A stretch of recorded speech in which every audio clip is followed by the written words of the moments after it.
Corona virus, lockdown, unlock, शायद हम अपने जीवन के सबसे कठिन दौर से गुजर रहे हैं। सोचने समझने का ये एक नजरिया है। एक दूसरा नजरिया है, इस कठिन दौर से भी हमने बहुत कुछ सीखा है, समझा है और जिंदगी को एक नई नजर से देखा है।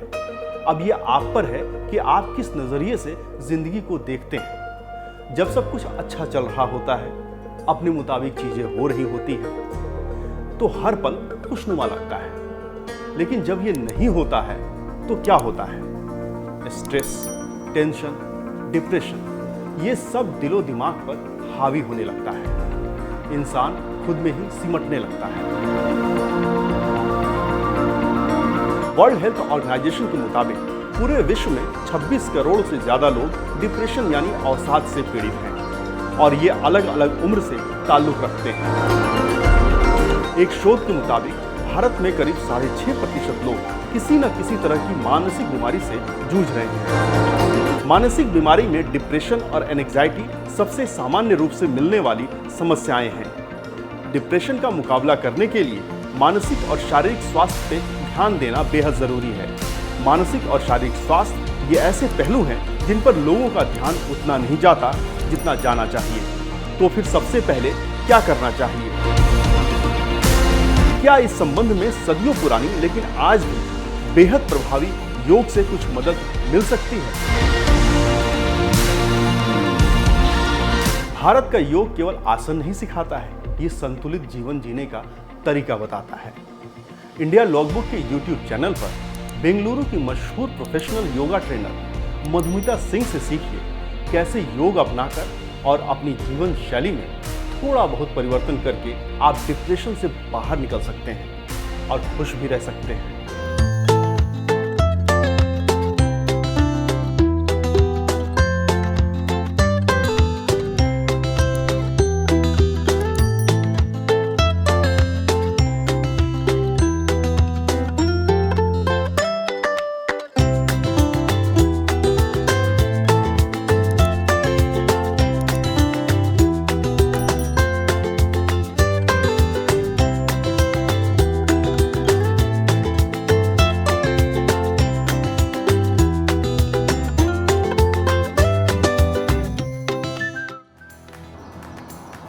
नमस्कार, इंडिया लॉगबुक में आपका स्वागत है।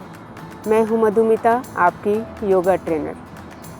कोविड-19 के डेडली वेव में डिप्रेशन के केसेस बढ़ रहे हैं, सुसाइड के केस बढ़ रहे हैं। इसलिए आज हम डिप्रेशन के टॉपिक पर बात करेंगे।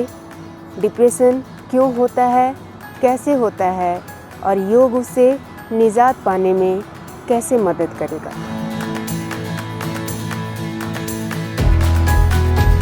जो भी आपके आसपास हो रहा है, ऑफ कोर्स हम उससे प्रभावित होते हैं, लेकिन उसे अंदर तक समाने ना दें। प्रतिक्रिया से बचें। जब भी हम प्रतिक्रिया करते हैं तो वह चीज़ हमारे अंदर तक आ जाती है, इसलिए हमें प्रतिक्रिया से बचना चाहिए। अगर कोई आपका अपमान करता है तो उसे भूलने की कोशिश कीजिए, लेट गो की भावना जगाइए। जब हम में प्रेम देने की भावना जगती है तो जो हमारा अपमान करता है हम उसे भी माफ़ कर देते हैं, हमारी क्षमाशीलता बढ़ती है और वह चीज़ हमें अंदर तक कचोटती नहीं है। अगर वह अंदर तक समा गई तो धीरे धीरे वह भी अवसाद का रूप लेने लगता है। इसलिए अपमान सहना सीखिए, चोट सहना सीखिए। डिप्रेशन तनाव का एक्सटेंडेड रूप है, लेकिन इसका मतलब ये नहीं कि तनाव ही डिप्रेशन है। तनाव आते जाते रहता है और हर किसी के लाइफ में आता ही है। अगर वही तनाव 2-3 वीक तक रुक जाए, उससे ज़्यादा रुक जाए तो धीरे धीरे अवसाद का रूप लेने लगता है, डिप्रेशन होने लगता है। अगर आप उदास रहते हो, उदासी हर वक्त बनी रहती है और किसी भी चीज़ में मन नहीं लगता, जैसे कभी जो आपके हॉबीज़ हुआ करते थे, आज उन एक्टिविटीज़ में भी मन नहीं लगता। फटीग है, शक्तिहीन महसूस करते हो, हर वक्त आपको लगता है कि थकान बनी हुई है, बैक पेन हो रहा है या शरीर में दर्द हो रहा है, किसी भी चीज़ में उत्साह नहीं है, अगर ये सारे सिम्टम्स हैं, इस तरह के और भी कई सिम्टम्स होते हैं और ज़रूरी नहीं कि एक टाइम में एक व्यक्ति को सारे सिम्टम्स हों। किसी को एक आध रहता है, किसी को बहुत सारे रहते हैं। तो अगर आपको ये सारे सिम्टम्स हैं तो आइए आज से ही अपने जीवन शैली में बदलाव लाइए। अगर आपके पास कोई समस्या है और आपको लगता है कि यह समस्या है, आप ना उससे भाग सकते हैं और ना उससे छुटकारा पा सकते हैं, तो ऐसे में योग की शिक्षा बहुत ही कारगर होती है। अगर आपको ज़्यादा शांत रहने का मन करता है तो मेडिटेशन बिल्कुल भी ना करें। पहले योगासन और प्राणायाम से अपने शरीर के एक एक पार्ट को एनर्जाइज कीजिए, ब्लड सर्कुलेशन बढ़ाकर। योगासन्स के नंबर बढ़ाइए और धीरे धीरे उन्हें होल्ड कीजिए। मन की बीमारी को शरीर से और शरीर की बीमारी को मन से ठीक किया जा सकता है। मैं कुछ योगासन एंड प्राणायाम बताऊंगी, उसे करते रहना है। उसके करने से बहुत सारे बदलाव हमारे शरीर और मन में आते हैं। जब हम योग करते हैं तो न्यूरोट्रांसमीटर बैलेंस्ड वे में प्रोड्यूस होते हैं और हमारे शरीर के अंदर गुड हार्मोन्स बढ़ते हैं, जैसे सेरोटोनिन, जिसे हम हैप्पी हार्मोन कहते हैं। इसके बढ़ने से हैप्पीनेस बनी रहती है। आपकी उदासी, जो हर वक्त आप उदासी फील करते थे, वह धीरे धीरे जाती रहेगी। योग करने से कॉर्टिसोल कम बनता है। कॉर्टिसोल एक स्ट्रेस हार्मोन है, जिसके ज़्यादा बनने से हमारे शरीर में स्ट्रेस बढ़ता है। जब आप योग करेंगे, कंटिन्यूटी में रेगुलर अगर रहेंगे, तो कॉर्टिसोल का प्रोडक्शन कम होगा और आपका स्ट्रेस जाता रहेगा। आपके अंदर जो फटीग है वो कम होगा। दूसरा हार्मोन है ऑक्सीटोसिन, जिसे हम लव हार्मोन भी कहते हैं। इसके प्रोडक्शन से आपके अंदर क्षमाशीलता बढ़ेगी। अगला हार्मोन है एंडोर्फिन, जिसे फील गुड कहते हैं। योग करने से एंडोर्फिन की मात्रा भी बढ़ती है। उसके बढ़ने से आपके अंदर कॉम्पैटिबिलिटी बढ़ेगी, आपका सेल्फ एस्टीम और विल पावर बूस्ट होता है। नेक्स्ट हार्मोन न्यूरोट्रांसमीटर है गाबा, GABA। इसके प्रोडक्शन से आपका इरिटेशन, एंजाइटी कम होगा। इसे एंटी एंजाइटी हार्मोन भी कहते हैं। और जब आपकी एंजाइटी कम होगी तो निहायत आप कॉम्पैटिबल बनेंगे और खुश रहेंगे। नेक्स्ट हार्मोन है डोपामाइन। डोपामाइन के अधिक सिक्रेशन से हमारे इमोशंस कंट्रोल होते हैं, कर्व होते हैं। तो जो डिप्रेशन की वजह से आप में बिहेवियरल चेंजेस होते हैं, वो धीरे धीरे जाते रहेंगे। डोपामाइन हमारे मूवमेंट को भी कंट्रोल करता है। नेक्स्ट हार्मोन है DHEA। इसे लॉन्गेविटी हार्मोन्स भी कहते हैं।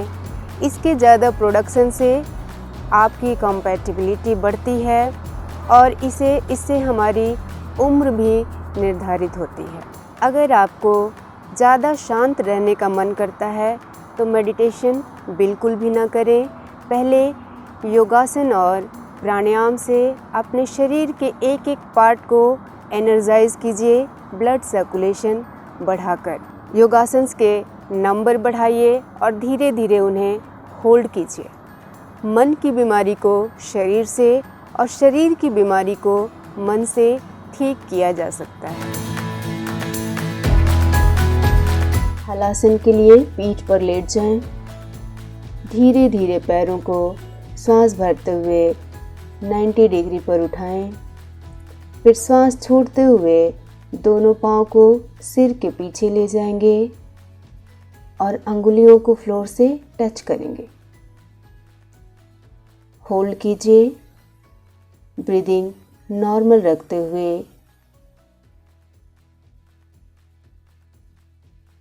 जितनी देर हो सके होल्ड कीजिए। हलासन करने से ब्लड सर्कुलेशन पीछे की तरफ जाता है। सांस लेते हुए फिर वापस 90 डिग्री पर आए और सांस छोड़ते हुए धीरे धीरे नीचे लाएं। पैरों को धीरे धीरे नीचे लाएं। इसे 5 से 10 बार कर सकते हैं। करने के बाद आराम करें। दोनों पैर सामने फैलाकर बैठें बेस पोज में। सांस भरते हुए धीरे धीरे शरीर को उठाएं। पाँव को जमीन से लगाए रहें। सिर को पीछे की तरफ झुकाएं। फाइनल पोजीशन में ब्रीदिंग नॉर्मल रख सकते हैं।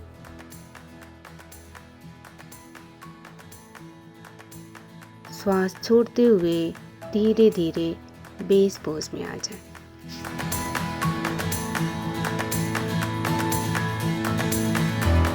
बेस पोज में खड़े हो जाएं। धीरे धीरे दोनों पैरों को फैलाएं। जितना पॉसिबल हो सके कंफर्ट जोन में दूर करें उन्हें और धीरे धीरे श्वास छोड़ते हुए दोनों हाथों को नीचे ले जाएं। पैरों के बीच में फ्लोर पर रखें और क्राउन को फ्लोर से टच करें। जब बैलेंस्ड हो जाएं, दोनों हाथ से एंकल को पकड़ लें। अगर पॉसिबल ना हो तो हाथ के सपोर्ट से ही करें। दोनों हाथों को सिर के बाजू में ही रखें। श्वास भरते हुए सामने देखें और धीरे धीरे बेस पोज में आ जाएं। पैरों को आपस में मिला लें।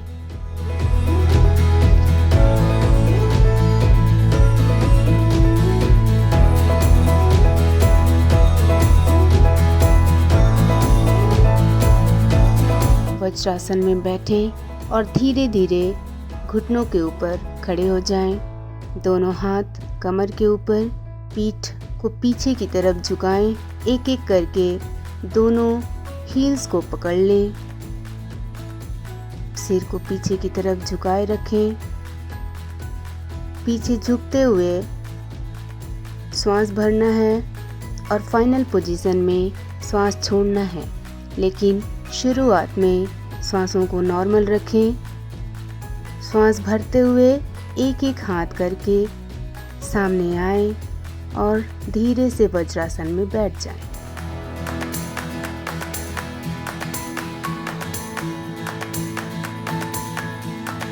देखेंगे कपालभाति कैसे करेंगे।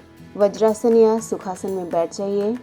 श्वास छोड़ते हुए आपको ब्रीदिंग का साउंड निकालना है। एक स्मॉल आउटबर्स्ट होता है।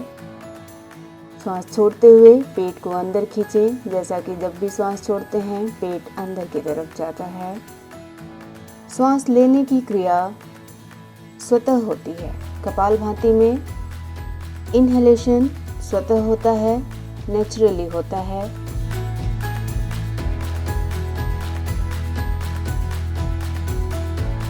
नॉस्ट्रल्स के आगे के भाग मूव करते हैं कपालभाति में, इसलिए मैंने नाक दिखाया कि जब भी श्वास छोड़े देखें कि आगे का भाग कैसे मूव कर रहा है।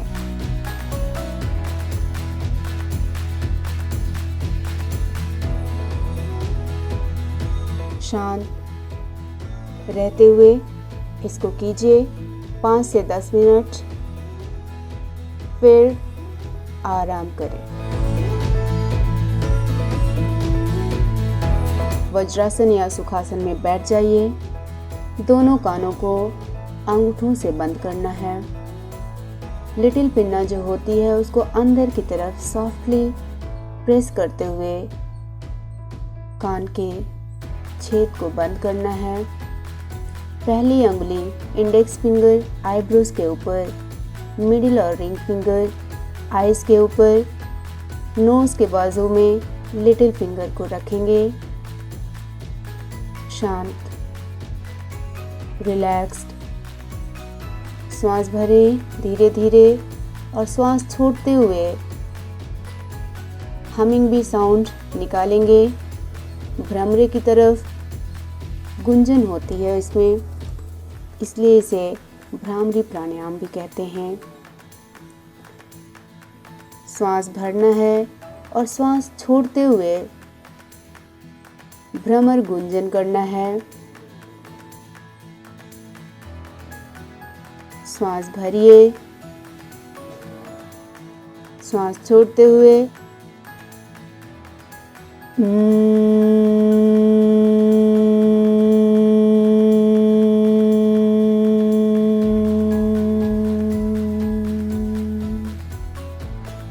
रिपीट करते रहेंगे। श्वास भरें,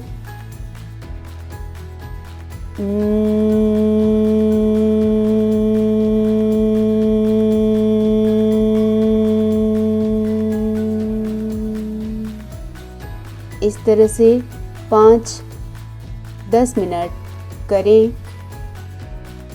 आँखों को कभी भी डायरेक्ट ना खोलें। भ्रामरी के बाद पामिंग करें या ब्लिंकिंग करते हुए खोलेंगे। हाथों को रगड़ते हुए आँखों के ऊपर रखें और हथेलियों की गर्मी आँखों को दें। धीरे धीरे आँखें अंदर ही खोलें, फिर हाथ नीचे लाएं। योग करते रहिए। इन सारे गुड हार्मोन्स को अपने शरीर में बढ़ाते रहिए। खुश रहिए, हैप्पी रहिए।